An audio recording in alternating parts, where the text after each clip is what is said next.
Should we ditch God to feed idolaters meat and bread? That sounds like a ridiculous suggestion, but that is actually the one that the Medrash makes. Right? The Medrash is drawing off the first few psukim in our parsha. Right? Parshas Vayera begins Vayera Elav Hashem Be'elonei Mamre. Hashem appears to Abram in the plains of Mamre. Hu Yoshe Petach Ha'ol Kechom Hayom, and he's sitting there at the opening of his tent during the heat of the day. The next verse tells us, next pasuk, Vayisa'ina Vayar. Abram looks up and he sees there are three people. He runs out to say, right, to get them, and please don't pass, don't go by, stay, wash your feet, hang out in the shade under the tree. I'm going to get you some bread.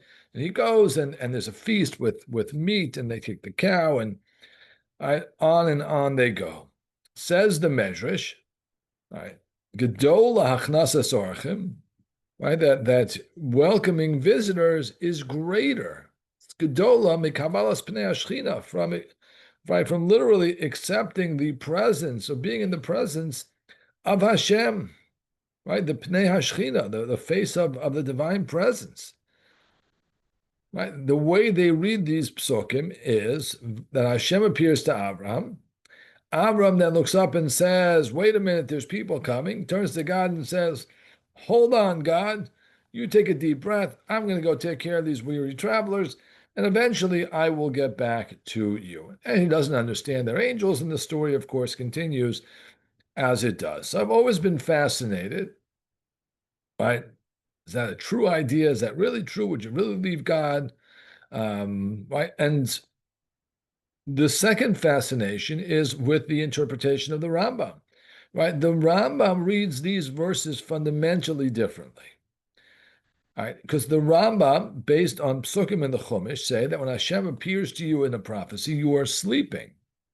Right? So this whole thing, this entire story with Sarah laughing and the people coming, or the angels coming, it's all a dream.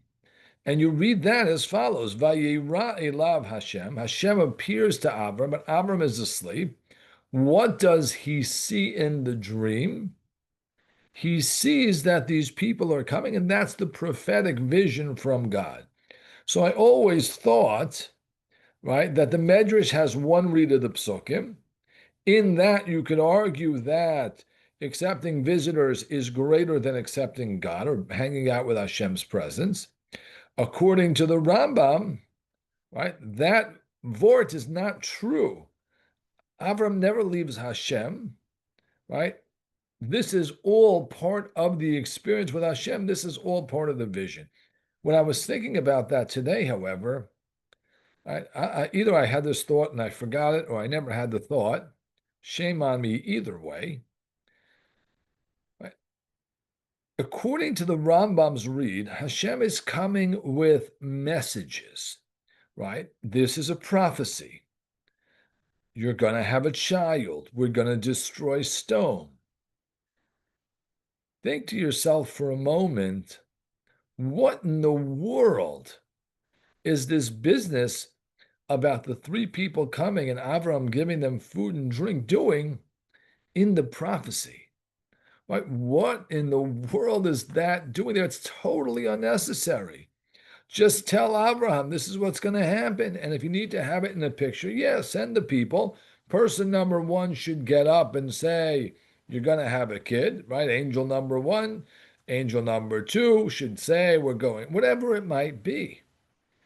Right? Not only is the Rambam's read, although maybe correct, difficult to kind of swallow that the whole thing is a dream.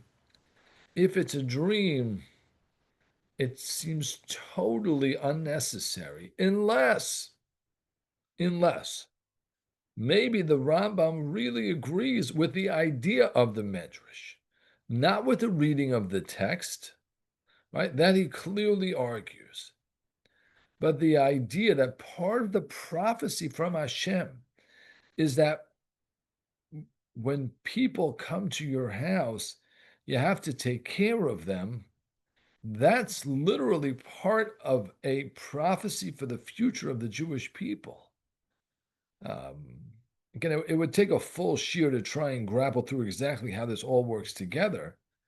But suffice it for this short Dvar Torah, right? The Rambam's statement might be even stronger than the Medrash.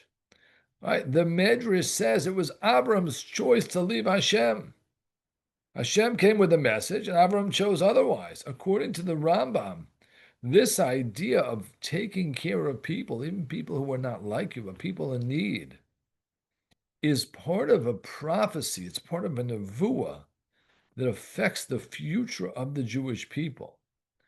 That's a fascinating, fascinating thought, right? That the idea of treating others properly, of generosity, of welcoming people not like you into your home as being a hallmark of Abraham and the Jewish people, set in stone in one of the original prophecies to Abraham, that might be even stronger than the wording of the Medrash. Shabbat Shalom.